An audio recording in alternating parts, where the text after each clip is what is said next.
এইখন অসমত এতিয়া নহয় কি বিবাহ বিচ্ছেদৰ প্ৰসংগ এতিয়া ন্যায়ালয় অথবা আৰক্ষী থানা নহয় তাৰ পূৰ্বেই তাৰ সমস্যাৰ সমাধান ওলাই সোশ্যাল মিডিয়াত আনখে নালাগে সোশ্যাল মিডিয়া ব্যৱহাৰকাৰীয়ে এতিয়া মেছিৰ কানেকশ্যন বিচাৰি পাইছে অসমত এৰা সোশ্যাল মিডিয়া দিয়কচোন য'ত পজিটিভ নিগেটিভ দুয়ো ধৰণৰে লোক থাকে নমস্কাৰ ষ্টুডিঅ'ত মই প্ৰাঞ্জল প্ৰতিম হাজৰিকা সোশ্যাল মিডিয়া বিজ্ঞানৰ এটা অংশ কিন্তু আমি মানুহ সকলো জানিও আমি কেতিয়াবা একোৱেই নাজানো বিশেষকৈ আমি শিক্ষিত হৈছোঁ কিতাপৰ কিন্তু প্ৰেক্টিকেলত বিগ জিৰো যাৰ বাবে আমি কেতিয়াবা হয়তো পাহৰি যাওঁ বিজ্ঞানৰ অংশ আমাৰ সঠিক ব্যৱহাৰৰ ওপৰতহে নিৰ্ভৰ অসমৰ সোশ্যাল মিডিয়াত এতিয়া ধুমুহা এখন ভাঙি যোৱা বিয়াক লৈ সৰ্বত্ৰে চৰ্চা একাংশ সংবাদ মাধ্যমতো বাতৰিৰ মূল বিষয় ভাঙি যোৱা বিয়া কিছু সংখ্যকে চাই ৰস পাইছে কিছু সংখ্যকে ক্ষোভ উজাৰিছে এৰা বিবাহ বিচ্ছেদৰ প্ৰসংগ এতিয়া ন্যায়ালয় অথবা আৰক্ষী থানা নহয় একাংশৰ যেন বিচাৰ চলে সোশ্যাল মিডিয়াত আনখে নালাগে অসমৰ সোশ্যাল মিডিয়া ব্যৱহাৰকাৰী ইমানেই এক্সপাৰ্ট য'ত নেকি আন্তঃজিলা ভিত্তিত উলিয়াই পেলালে চৰ্চিত বিয়াখনক লৈ 20 নম্বৰৰ এখন প্ৰশ্ন কাকত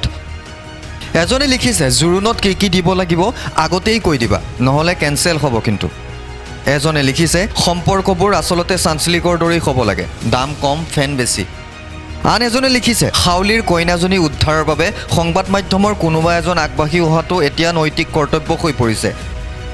আন এজনে নিজৰ ক্ষোভ উজাৰি লিখিছে কি পৰ্যায়লৈ গৈছে টেলিভিছন সাংবাদিকতা হাত ভৰি ভাঙি একেবাৰে আধা মৰা কৰি পেলাইছে এইবাৰ চাওক এইটো আপডেট মানসিকভাৱে মানুহক অত্যাচাৰ কৰা সামাজিক মাধ্যম আৰু সংবাদ মাধ্যম কোনোৱেই কম নহয় ভুক্তভোগীয়েহে বুজিছে তাৰ মাজতেই ফানি আপডেটবোৰতো আছেই এজনে দিছে আমাৰ গৰাকীৰ ফাৰ্ষ্ট ডিমাণ্ড আছিল চাঞ্চলিক লাগিবই দিয়াৰ কাৰণেহে বাচিলোঁ আন এজনৰ ফেচবুকতে আছোনে বিয়াৰ ৰভাথলীত গমেই পোৱা নাই এৰা এয়াই সোশ্যাল মিডিয়া য'ত পজিটিভ নিগেটিভ দুই ধৰণৰ লোক থাকে কিন্তু কিছু ঘটনাই আমাক বাৰে বাৰে সোঁৱৰাই দিয়ে যে আমি শিক্ষিত হৈছোঁ কিতাপৰ কিন্তু প্ৰেক্টিকেলি বিগ জিৰো যাৰ বাবে আমি কেতিয়াবা পাহৰিয়ে যাওঁ যে সোশ্যাল মিডিয়া আমাৰ ব্যৱহাৰৰ ওপৰতহে নিৰ্ভৰ কেতিয়াবা পাহৰিয়ে যাওঁ যে বিবাহ বিচ্ছেদৰ প্ৰসংগৰ সমস্যাৰ সমাধান সোশ্যাল মিডিয়াৰ পূৰ্বে আৰক্ষী অথবা ন্যায়ালয়ৰহে অসমৰ সোশ্যাল মিডিয়া কোনো গুণেই কম নহয় দিয়কচোন এগৰাকী সাংসদৰ এইটো আপডেট চাওক ৰাজ্যৰ এগৰাকী সাংসদৰ ভাইৰেল হৈ পৰা এইটো আপডেট চাওক মেছিৰ হেনো অসম কানেকশ্যন পাইছে সাংসদ আব্দুল খালেকে তাৰ পাছত বিধায়ক ৰূপজ্যোতি কুৰ্মীৰ ধেমেলীয়া উত্তৰ এতিয়া মেছি আৰ্জেণ্টিনাত জন্মগ্ৰহণ কৰা সকলোৱে জানে এতিয়া ক'ৰ পৰা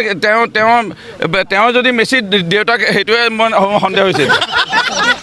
তেওঁ যদি মেছিৰ দেউতাক সেইটোৱে মই সন্দেহ হৈছে আৰু এইবাৰ সোশ্যাল মিডিয়া ব্যৱহাৰকাৰী জানো ৰৈ থাকে হোৱাটছএপে ভাইৰেল হ'ল এটা বিশেষ বাৰ্তা এইবাৰ ওলাল এমবাপেৰ জন্মৰ কাহিনী তাকো অসম কানেকশ্যন জন্মৰ সময়ত এগৰাকী বাপে ৰক্ষা কৰিলে বুলি ভাবি এমবাপেৰ নাম হেনো হ'ল এমবাপে এম মানে মাজুলী বাপে মানে বাপ এৰা এইখন অসম এয়া অসমৰ আপডেট আৰু এয়া অসমৰ সোশ্যাল মিডিয়া ব্যৱহাৰকাৰীৰ ক্ৰিয়েটিভ মাইণ্ড কৈছিলোঁৱেই নহয় সোশ্যাল মিডিয়া দিয়কচোন য'ত পজিটিভ নিগেটিভ দুয়ো ধৰণৰ লোক থাকে সোশ্যাল ডেস্ক মিৰৰ অফ অসম